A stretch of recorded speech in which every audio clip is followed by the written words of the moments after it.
Hello అండి. Welcome to our YouTube channel blockbuster cinema వైటీ మహావతార్ నరసింహ. ఈ సినిమా జూలై 25న థియేటర్స్‌లో రిలీజ్ అయింది. ఇది యాక్చువల్‌గా ఒక కన్నడ సినిమాని తెలుగులోకి డబ్ చేశారు. హొంబలే ఫిల్మ్స్ వాళ్ళు తీసింది ఈ సినిమా. ఈ సినిమా డైరెక్టర్ అశ్విని కుమార్.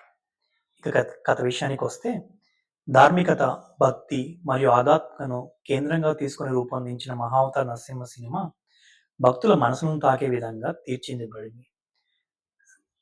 ఈ చిత్రం కథనం నరసింహస్వామి అవతార మహత్యాన్ని ఆధునిక ప్రపంచానికి చేరువ చేస్తుంది. చిత్ర కథా నేపథ్యం పురాణాలను ఆధారంగా చేసుకొని నరసింహస్వామి అవతారానికి ముందు, తర్వాత జరిగిన సంఘటనలను ఓ ఊహాత్మక దృక్పథంలో చూపిస్తుంది.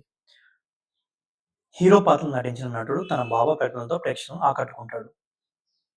సినిమాటోగ్రఫీ అద్భుతంగా ఉంది. ప్రతి షాట్లో భక్తిభావం, ఆధ్యాత్మికంగా ఉట్టిపడేలా చూపించారు. బ్యాక్గ్రౌండ్ స్కోర్ దేవతా చిత్రాలను అవసరమైన ఉత్కంఠను కలిగిస్తుంది. విజువల్ ఎఫెక్ట్స్ ముఖ్యంగా నరసింహ అవతారానికి సంబంధించిన సన్నివేశాలు హై లెవెల్లో ఉంటాయి. మహావతార్ నరసింహ సినిమా ఒక ఆధ్యాత్మిక అనుభూతి. ఇది కేవలం సినిమా మాత్రమే కాదు, అది ఒక భక్తి ప్రయాణం. దేవునిపై నమ్మకాన్ని, నైతిక విలువలపై ఆలోచనలు కలిగించేలా ఉంటుంది. ధార్మికతకు ప్రాధాన్యం ఇచ్చేవారు తప్పక చూడదగిన చిత్రం.